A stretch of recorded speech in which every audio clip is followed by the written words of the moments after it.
Right.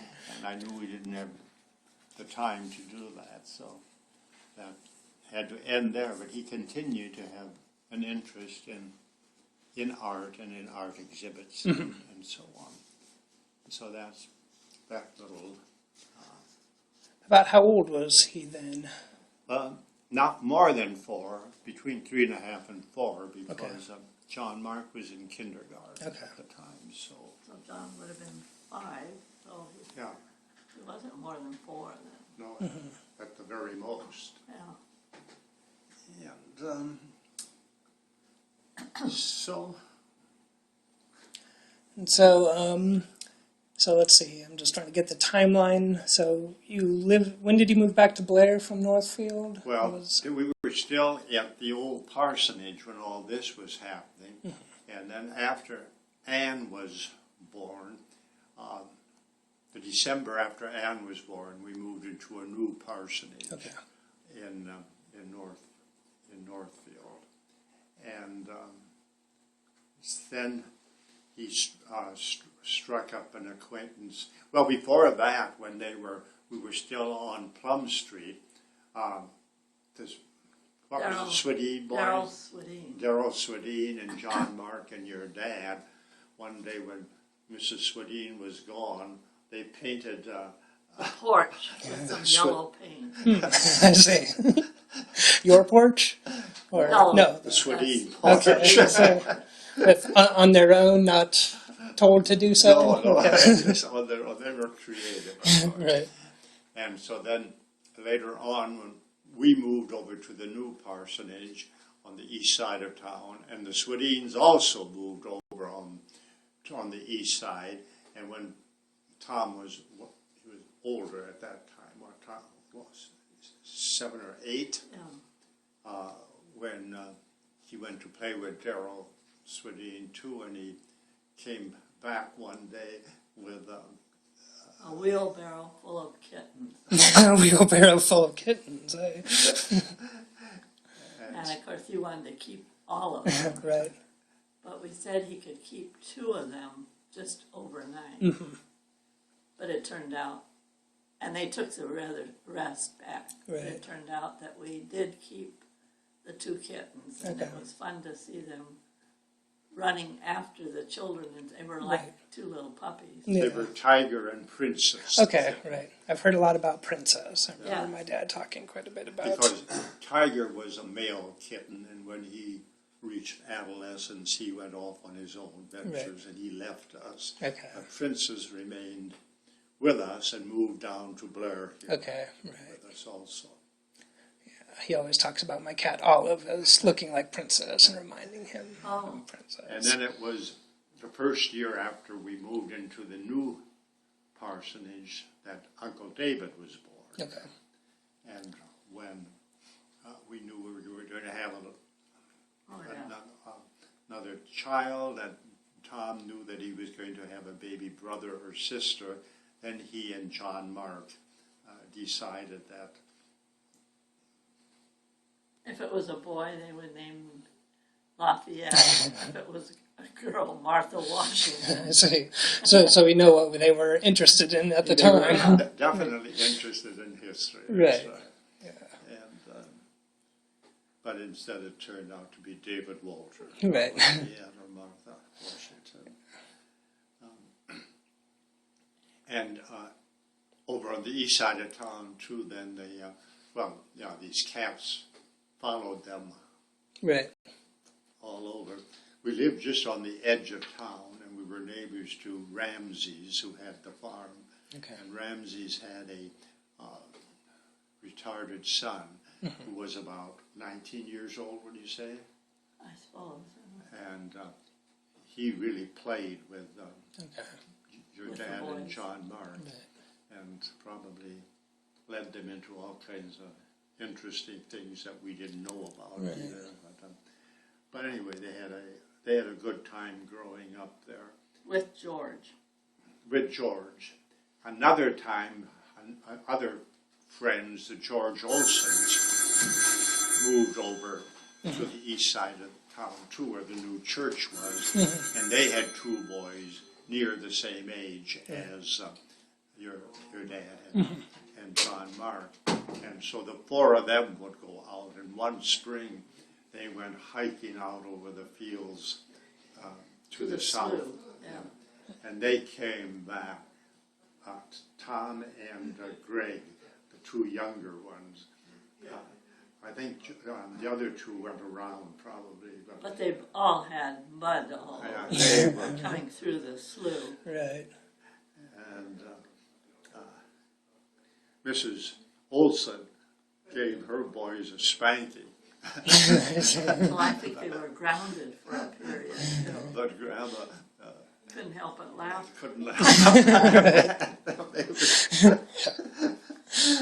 Oh, But they had great times doing that. And then we moved down here to Blair, and by that time Tom was, what grades were they in? Fifth and sixth? Or? yeah. Yeah, for John. Then they went up to what they called Rocky Mountain Okay. here west of our house on Right. Grand Street. Kroll. Yeah, up Okay. behind Kroll Home. Right. And they had great times up there Yeah. too, building things and playing. And, Right. so, but when Tom was very little again too, he'd hear the mourning doves, Yeah. and somehow they struck a sad note or a Right. frightening note. He's mourning dove, mourning dove. Yeah, so I've always wondered, do you know why he was so affected by the Morning Dove song? I wonder if it wasn't just the sound. The sound? You know, Just a kind of- sad sound. Right, yeah. It's kind of funny. He reacted to Right, that sad sound. yeah. So, But then they went,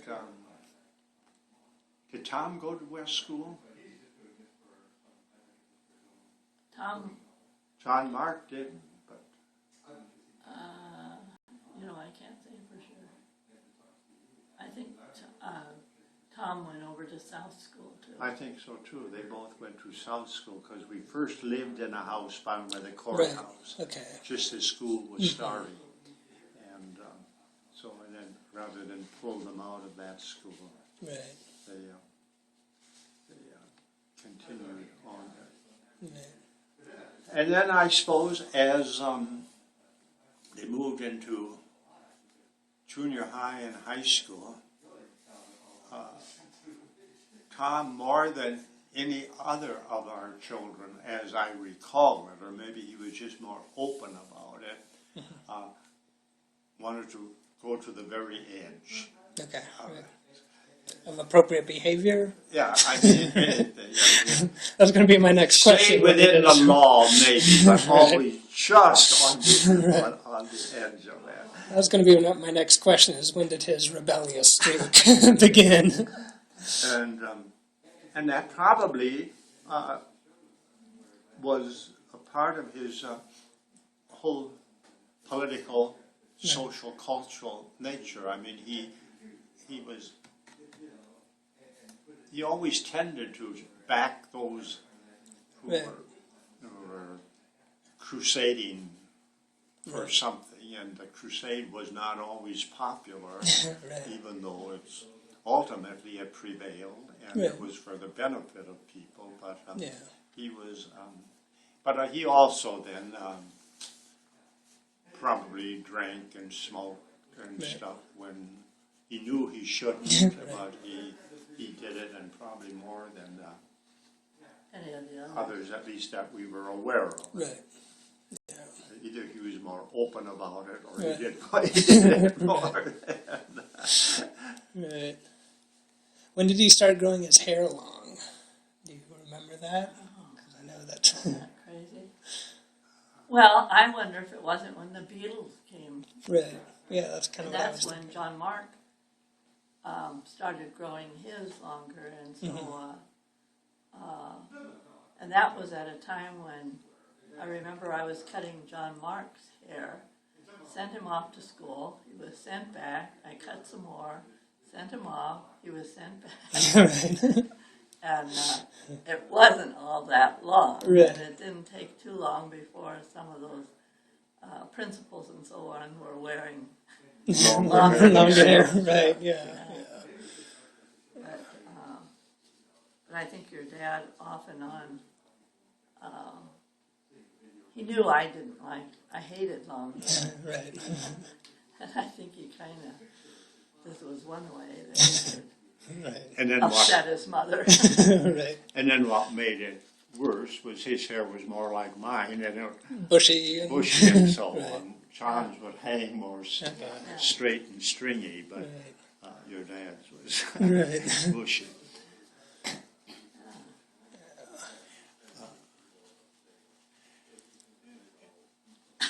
And then, of course,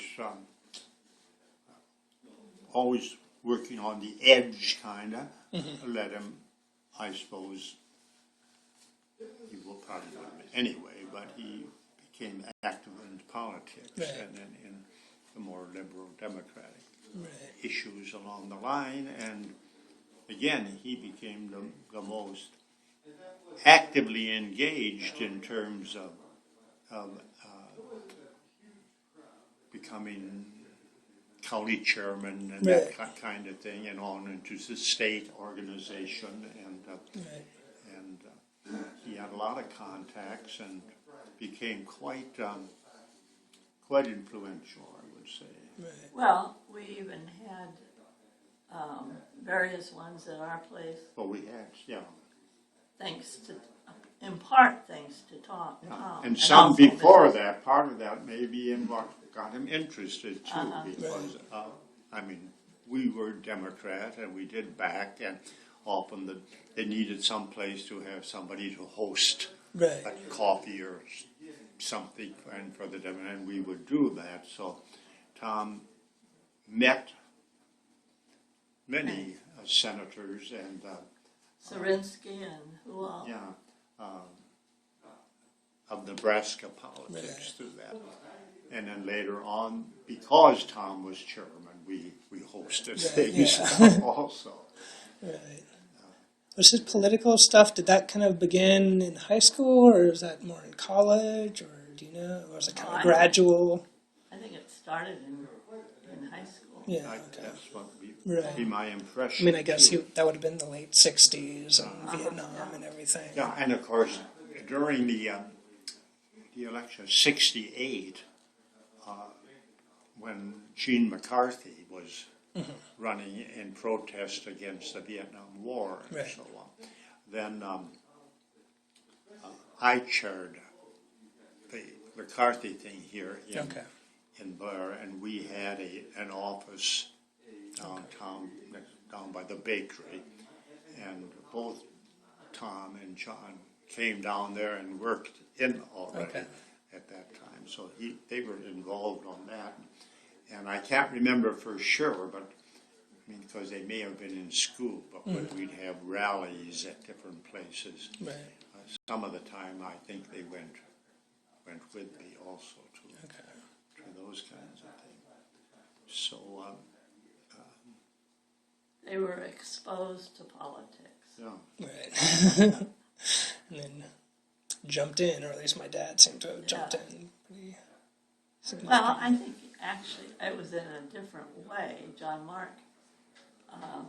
And then I think in the end, it has influenced Jane too. Well, when I hear Ann talking too, it's funny how something like that starts Well, when they're and younger. Right. Yeah. and you probably are aware of it too. Our Sunday dinner table especially Right. became a forum for all kinds of Right. views and ideas, and not necessarily total agreement, but all tended over on the left side Right. of the spectrum. Yeah. So I think all of the children developed, but Tom did it in a special way, and because he became active in state politics too. Right.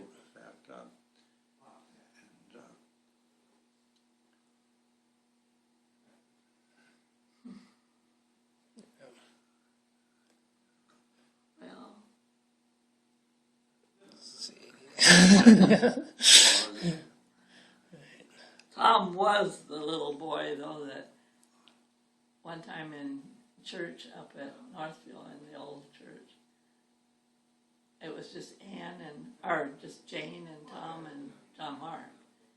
And Jane was just little, and Tom was acting up so that I was going to take him out, and he just stiffened up, this little, well, how old would he have been there? Just 3. And I couldn't carry him out. He won. So he was rebellious at a very young age. But of course, you expected them to really. Right. More of them than what little ones. Right. But Tom also, of all the 5 children, was the one who would openly defy me more than I see. any of them. Right. And I think he was convinced he had a cause, he had a right, and he did it. But then he also almost invariably would have misgivings later on, and then he would come and apologize or so on. But that carried right on almost to the very end. Right. He and I might have some heated conversations and so on, and he'd go off upstairs to the library, and I'd be downstairs. And almost invariably, within an hour or so, he would come back again. Right. I think he was that way with everyone. I think, he would get mad at us, and then a few minutes later, even sometimes it would just be minutes later, where he'd say, oh, I'm sorry. He had that nature to. Right. Very impulsive. Yeah. Right. Yeah.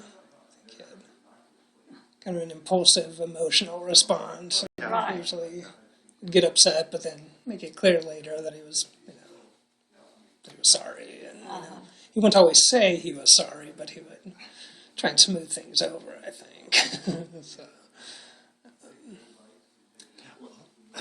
And Tom, as you undoubtedly know, had the most difficult time getting his finances straight and in shape. Right. And if the dollars were available or likely to become available, they usually got spent or before they were in hand. Yeah. And so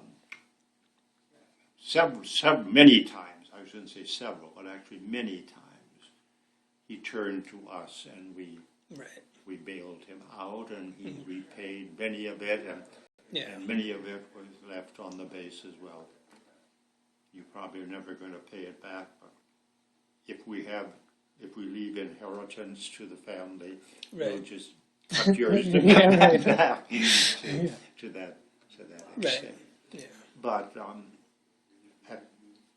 at those times, your dad and mom really needed the money, and we certainly weren't going to see them. Was that something that, started early? Was he just never good at finances, or was it something that's an interesting thing, because all of the children had paper routes. Okay.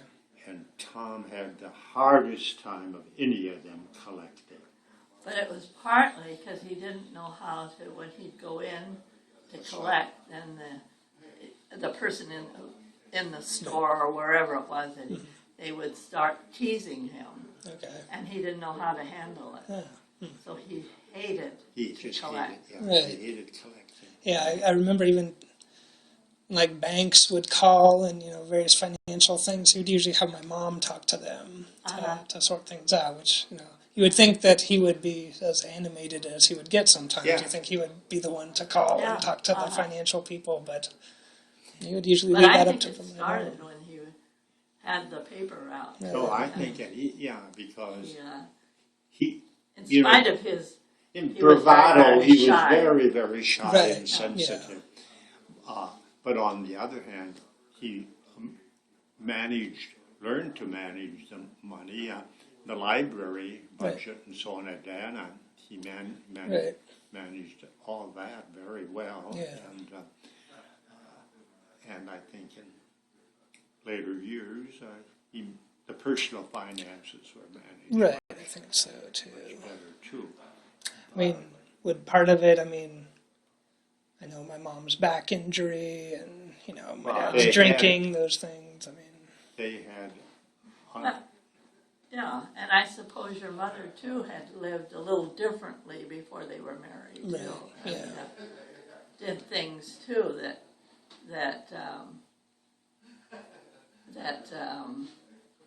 John or that Tom continued with. Right, yeah. So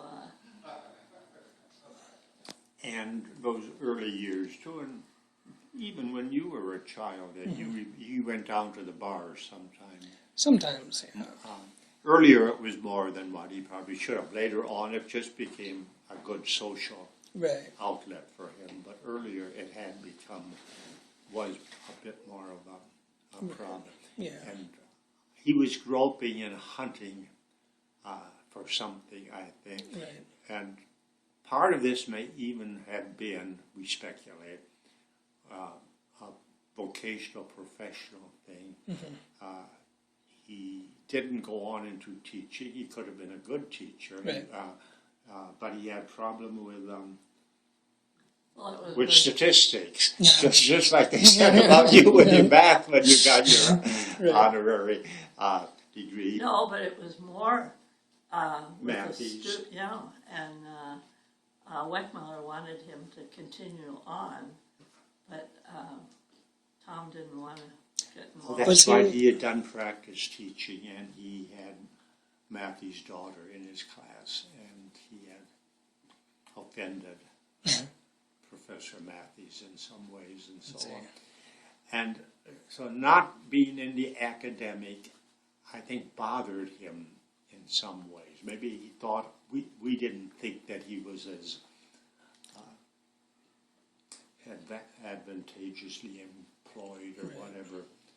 But then when Ruth Rasmussen encouraged him to go into the library science field, it seemed that from that time on again that he felt he had a place now, and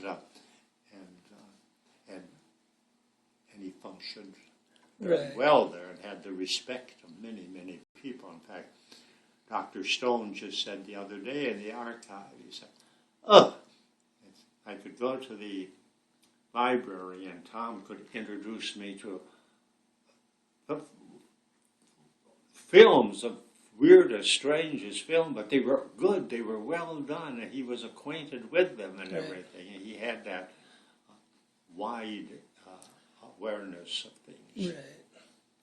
Do you think part of it too is, because I've often wondered that too, kind of when his political career and stuff kind of ended in the 80s, I think that, from what I know, that hit him pretty hard, and he had kind of trouble recovering from some of that. I think, I think Tom would have been very pleased if he could have gone on more in the political, if he'd been recognized and tapped just a notch. And had he been a little more affluent or something like that. Right, yeah. And I mean, maybe that would have happened. I don't know. Right. But I think there could be a connection there. Right. But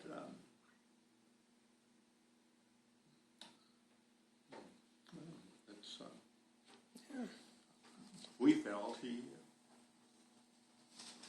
achieved Right.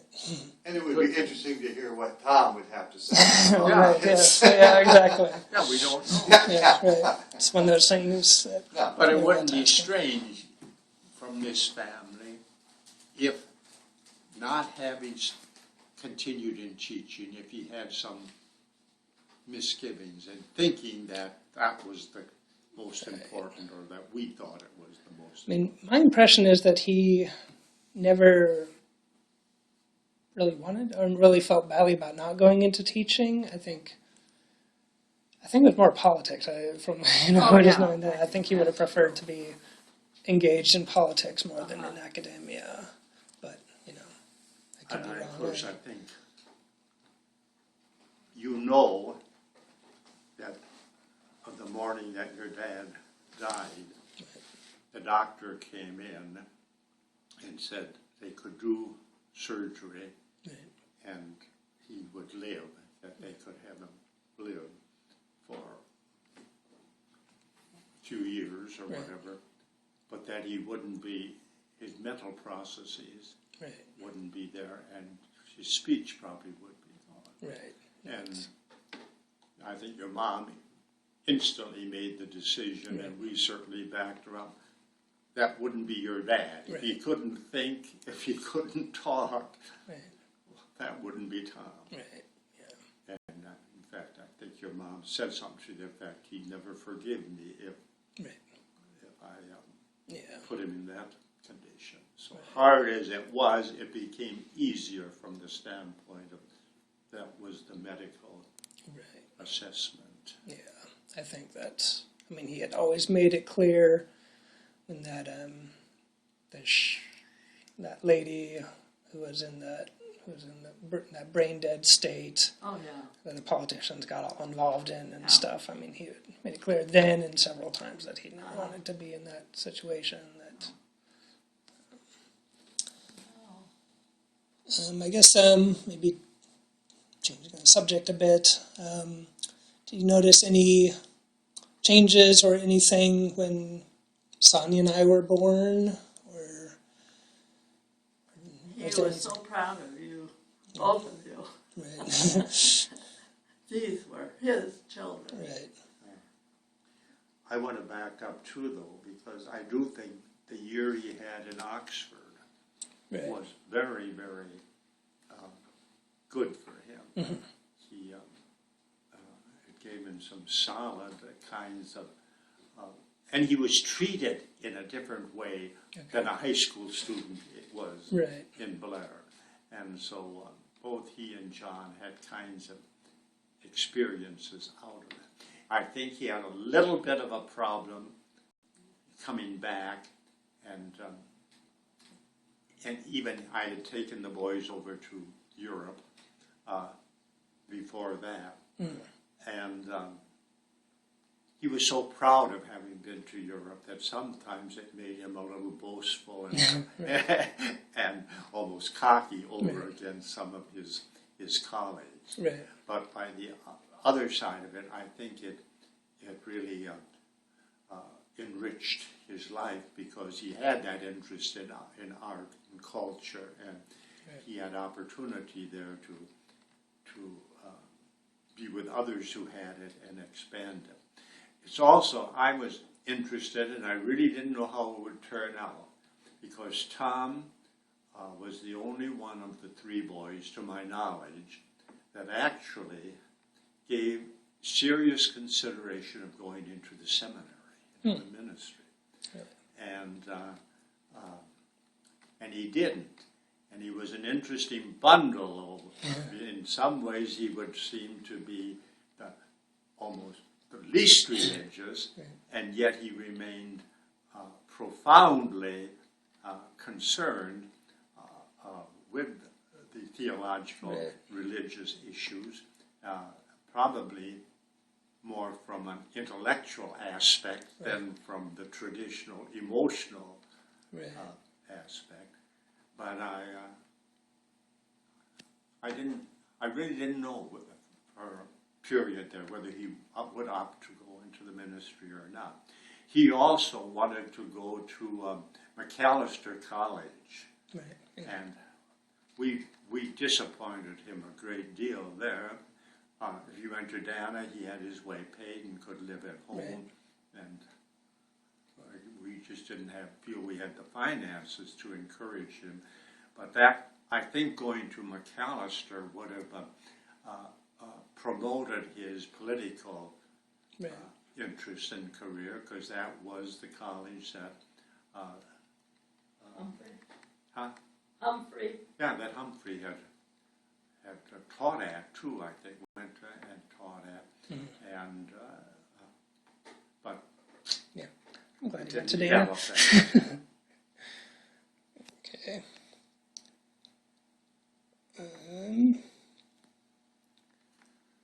Anything else, or?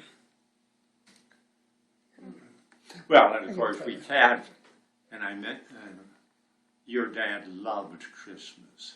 Yeah. I mean, it was one of the things that I miss, like last Christmas, Right. is there's nobody who comes to the door with packages with quite that same level of excitement and elation as what your dad demonstrated when he came. And your dad and mom chose gifts. They were gifts for the person. They weren't gifts that they happened to find something cheap on a bargain sale or something. They were gifts selected for the person. And then your dad loved to watch each person open their gift as the time turn came around. Yeah. And well, your mom has said this too.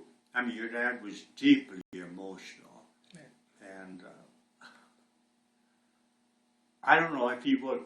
I mean, if one of us would have died first, it would have hit your dad. Right. I mean, he was